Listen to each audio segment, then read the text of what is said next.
Donc les deux parties pas en bon terme et par conséquent, je ne suis pas capable de même négocier un accord. C'est là précisément où Peacemaker rentre en jeu, quand les deux parties peinent en relation entre eux. Peacemaker rentre entre les deux parties et pour conduire une négociation avec la technique qui nous est là, de manière à amener chaque partie trouve une solution équitable et signe un accord qui met fin à la dispute. Maintenant, dans la pratique, comment ça passe? Par exemple, si c'est un cas de divorce, les deux couples in fine décident pour divorcer, mais je ne vais pas causer entre eux. Mais je vais parler à la cour. J'ai envie de faire un plan de divorce, de consentement mutuel. Il suffit qu'un des deux parties contacte les peacemakers, ou bien idéalement les deux, même séparément, je finis, je remplis une forme, une demande d'intervention de peacemaker pour agir. Maintenant, s'il y a un seul qui ne prend cette décision pour les résoudre la dispute par la voie amiable, c'est-à-dire par l'accord, ben, il informe peacemaker, et peacemaker, lui, informe le parti que une partie est déjà d'accord, s'il lit d'un seul accord, peacemaker parle de l'avant pour résoudre le problème. Même chose dans un cas de licenciement. Soit l'employeur et l'employé conjointement se remplissent une forme pour demander à Peacemaker d'intervenir, ou bien chacun séparément signe une forme, demande l'intervention de Peacemaker. Là, Peacemaker pour nommer une dispute settler. Dispute settler pour appeler les deux parties et pour commencer les travaux de réconciliation ou de négociation en vue d'une séparation à l'amiable. Donc, si les deux parties ne se parlent pas, ce n'est pas un problème.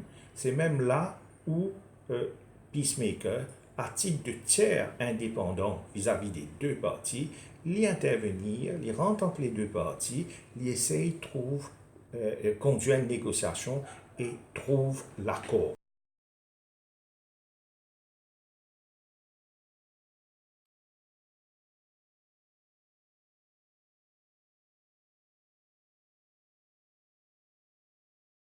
Donc, dans quel type de dispute Peacemaker capable d'intervenir?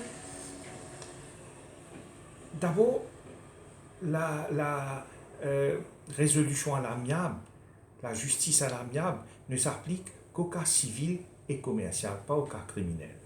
Donc, il y a plusieurs types. Le divorce à l'amiable, le licenciement à l'amiable, dispute entre voisins peut être traité à l'amiable, dispute loin de contrat de vente, contrat de location peut être traité à l'amiable. Et puis, tout bas les autres disputes qui impliquent le droit privé des gens, des disputes civiles et commerciales, disputes dans le business entre deux partenaires, disputes familiales, de succession, etc., etc. Ça peut aller partout. Là, côté d'une dispute qui peine un cas criminel peut être traité par la justice à l'amiable de Peacemaker. Il suffit de prendre contact avec Peacemaker, le consultant va vous renseigner si votre dispute peut être traitée à l'amiable.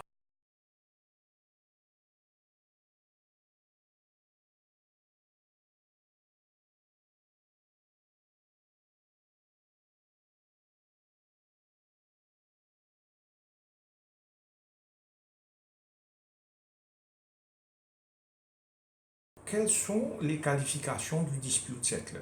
Au fait, l'homme clé du système de Peacemaker, la justice à l'amiable, c'est le dispute settler. C'est un ancien magistrat ou un homme de loi, avocat ou avoué, entraîné dans le système POP, Peacemaker Out of Court Settlement Process, ou la méthode Peacemaker. Voilà la qualification pour le dispute settler. Le dispute settler applique la méthode POP, la méthode Peacemaker. La méthode Peacemaker, c'est quoi? la méthode Peacemaker trouve son origine dans une pratique qui remonte à très longtemps, à l'époque où les magistrats anglais dirigeaient les cours, les magistrates courts. Les magistrats en chambre pratiquaient une justice à l'amiable. Je recevoir Bandimoun, qui est une dispute civile, familiale, propriétaire, locataire, voisin, ou bien un petit business, etc. Et ça Bandimoun-là parlait qu'ils étaient jugés dans la cour pour ne pas étaler les disputes en public. Et je partie aussi qui, par exemple, tout le monde ce problème. Je parlais aussi que la relation entre eux détériorée, etc. Donc, je viens que le magistrat pour résoudre l'affaire en chambre. Donc, sa pratique-là, le magistrat qui lui fait, il écoute et avec l'expérience qu'il y a, des conflits, avec ce connaissance légale qu'il y a, etc., il écoute, il analyse les disputes, après il propose des solutions. Et bien, partie, je suis d'accord avec solution. Généralement, je suis d'accord parce que c'est une solution gagnant-gagnant pour les parties. À ce moment-là, je tiens l'accord et je t'allais. Tout ça se passe dans la stricte confidentialité. Il n'y a aucun dimoun qui est présent là, ni même le personnel de la cour. C'est strictement une relation directe entre les parties et le magistrat. Donc la confidentialité est totale. Même pas, on n'a pas besoin d'homme de loi dans les résolutions de disputes à l'amiable, dans la justice à l'amiable. On n'a pas besoin d'avocat à ce niveau-là. Parce que le magistrat lui-même a les connaissances suffisantes. C'est de là que découle le système POP. Maintenant, ce système-là a duré à résoudre des affaires pendant des décennies et des décennies. Tous les jours, on réglait à la cour en chambre, les magistrats règlent en chambre les disputes civiles et commerciales. Maintenant, c'est bien moins parce que les magistrats sont très occupés avec le travail en cours, je n'ai pas tellement les temps pour le pratiquer. Mais dans le temps, on pratiquait beaucoup la chamber justice, comme on l'appelle. Maintenant, avec des années, sur des décennies de pratique, finissant des techniques qui finissent développer des principes de résolution de justice. Alors, Peacemaker, ce consultant, il prend sa bande principe-là, sa bande technique-là, fin modernise, fin développe, fin améliore, et fin donne une structure. De sorte qu'aujourd'hui, il y a un système complet de résolution de disputes. Et vous bien ajouter, c'est un système, c'est la version moderne du Chamber Justice dans le temps. Et aussi, c'est la version purement mauricienne de la justice parce que il prend son racine dans le contexte local. Ce n'est pas un système de résolution de disputes qu'on a importé de l'étranger. Ici, c'est un système de règlement de disputes, une justice à l'amiable qui a ses racines dans le contexte mauricien. Donc, on a modernisé ce système-là, on l'a développé, on l'a structuré pour qu'il est capable d'attaquer traite tout dispute de nos jours, que ce soit en business, que ce soit au niveau familial, que ce soit au niveau individuel ou au niveau social. La POP aujourd'hui est une technique de résolution de disputes purement mauricienne, capable de s'attaquer à toutes sortes de disputes civiles et commerciales auxquelles les parties à Maurice trouvent confrontés.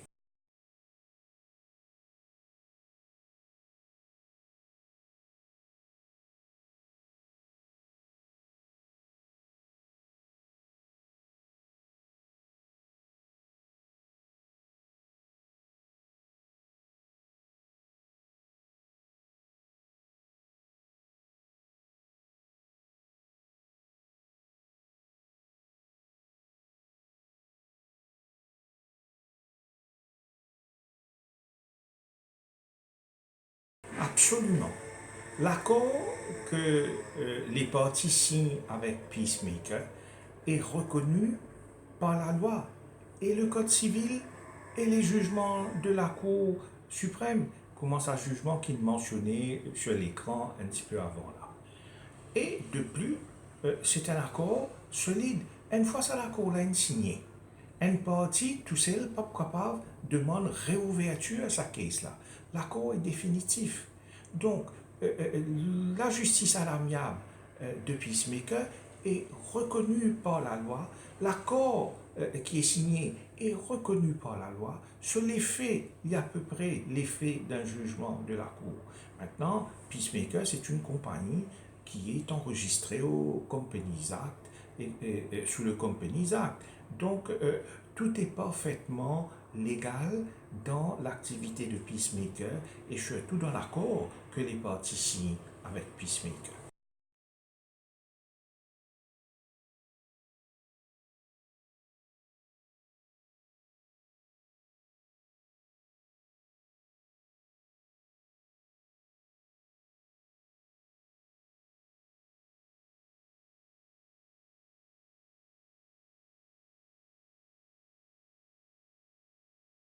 Il y a beaucoup d'avantages dans la justice à l'amiable, comme il mentionne. Un, c'est la rapidité. Dispute bien résoudre au bout de quelques jours ou tout au plus quelques semaines, mais pas des années. Deuxièmement, le coût va être sensiblement moins cher que ce qui se passe en cours. En cours, on rentre d'un procès civil où bien chaque partie, bien un avoué, un avocat et probablement un expert. Si c'est un cas d'empiètement, par exemple, ou bien un arpenteur, si c'est un cas d'accident, dans d'autres cas, on a besoin d'un médecin, ou bien un ingénieur, dans un cas de construction, ou bien un expert. Ça fait 3 services professionnels par partie. Donc ça fait 6 dans un procès civil. Et deuxièmement, à la suite d'un procès, ou non, ce qui appelle l'appel. Si une des parties décide pour faire l'appel, l'autre bien suivre. Encore une fois, chacun bien prend ses hommes de loi, un avoué, un avocat de chaque côté. Quand on ajoute tout ça là ensemble, si dans une procédure et dans un appel, ben, ça fait au moins 5 services professionnels de chaque côté. Ça rend la justice très coûteuse. Avec la justice à l'amiable, vous n'avez ni appel, il n'y a pas d'appel dans la justice à l'amiable, il n'y a pas besoin que chaque partie vienne avec des hommes de loi. Pourquoi? Parce que c'est la justice à l'amiable et parce qu'il n'y a pas de procès.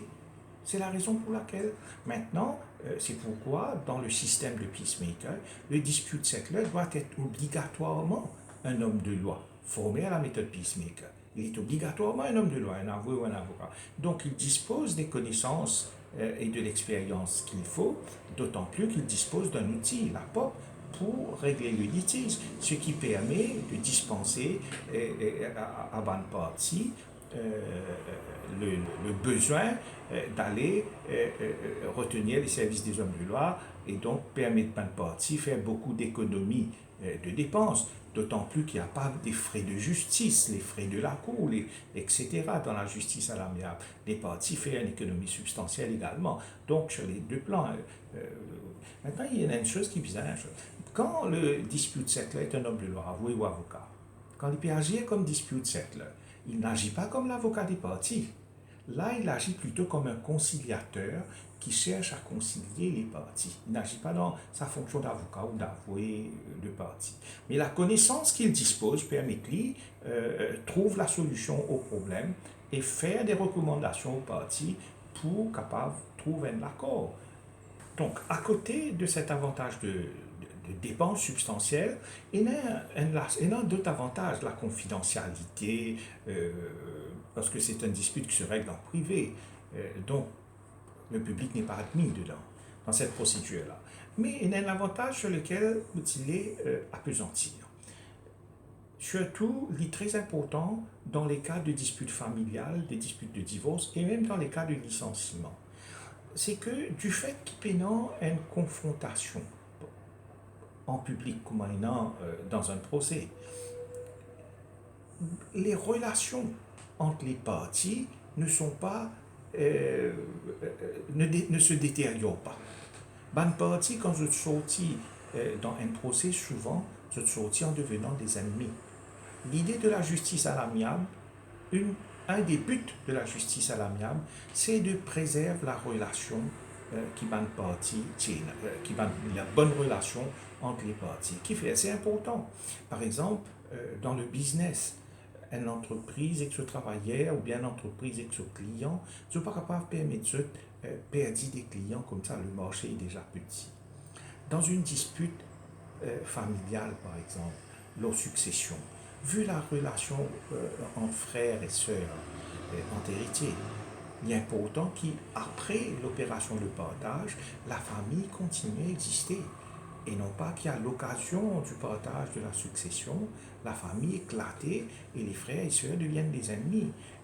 C'est ça le but de la justice, de régler les disputes par la paix et non pas par la bataille. Le but de la justice à l'amiable, c'est de résoudre par la paix au lieu que par la guerre. Et donc, maintenant, en matière de divorce, là, ça joue un rôle très important. Pourquoi? Parce que quand les époux, déjà la situation est mauvaise entre les époux qui vont divorcer. Mais si maintenant on exacerbe sa relation, sa hostilité entre les parties là, c'est mauvais. La première des victimes, c'est qui? C'est les enfants. Tandis que dans la justice à l'amiable, on crée un contexte où on se sépare à l'amiable. Ça permet plus tard, quand il y a un plan pour les enfants, et les deux, les ex-couples, les ex-époux, se collaborer et ça bénéficie aux enfants. Par exemple, quelques affaires qu'on a résolues, c'est un couple accepté qui, à l'occasion d'une activité sportive dans l'école des enfants, ou bien à l'occasion des fêtes de Noël, ou bien de temps en temps aller au cinéma ensemble, juste que pour l'enfant, vis-à-vis de ses amis, n'a pas paru que ces enfants-là, ils ne sont pas embarrassés qu'il y ait une telle famille divorcée, qu'il y ait une famille éclatée, et que ça lui donne un réconfort personnel pour lui-même et aussi vis-à-vis de ses amis. Comme ça, il y a beaucoup de collaborations qui peuvent être faites entre les ex-couples au bénéfice de l'enfant, parce que l'enfant grandit, il est fragile, il a besoin de l'affection, de voir les deux parents ensemble de temps en temps. C'est la raison pour laquelle la justice à l'amiable peut faire beaucoup de bonnes choses au bénéfice des enfants, et surtout des enfants. Et puis il y a un deuxième aspect aussi. Quand les époux se disputent, notre relation pas bon, notre public arrive à un moment, partage le bien conjugal, la maison, la voiture, tout ce qui n'a acheté, bien partagé après un divorce. Quand, et souvent qui est arrivé, je fait une bataille en cours, ça prend des années. Et que ça va un couple-là, pendant ce temps-là, tout reste en suspens. Le bien reste en suspens. Et des fois, il y a un problème plus grave qui est arrivé. On trouve ça, beaucoup de couples perdent les biens qu'ils ont achetés. Qui fait? Par exemple, on prend l'autre pour acheter la case, prend l'autre pour acheter l'auto. Et chacun peut payer. Dès qu'ils commencent split, dispute familiale, chacun arrête de payer. Et à ce moment-là, l'institution de crédit, les banques, tout ça, saisit ces biens-là. Donc tout le monde perd. Tandis quand on fait un divorce à l'amiable, un divorce par consentement mutuel, là qui est arrivé, il y a une collaboration entre les deux parents, on fait un plan pour les biens. Ça en a là qui prend responsabilité l'auto, ça en a prend responsabilité la case, ça en a prend responsabilité, etc. On fait un plan de divorce. Et dans ce plan de divorce, on s'assure que tout va au bénéfice des enfants. Des fois, dans un cas où trouver pas d'accord, quand je peux discuter en cours, dit bien, je pas d'accord finalement, dit bien vendez, saisis, vendez. Mais ici, souvent, le bien, je tombe d'accord, même si je ne suis pas d'accord que chacun prend du bien, mais je tombe d'accord que le bien va à l'enfant. Va à l'enfant. Un des mérites, un des gros mérites de la justice à l'amiable, c'est dans le domaine du divorce, où on peut faire beaucoup de choses par la paix, ce qu'on ne peut pas faire par la guerre.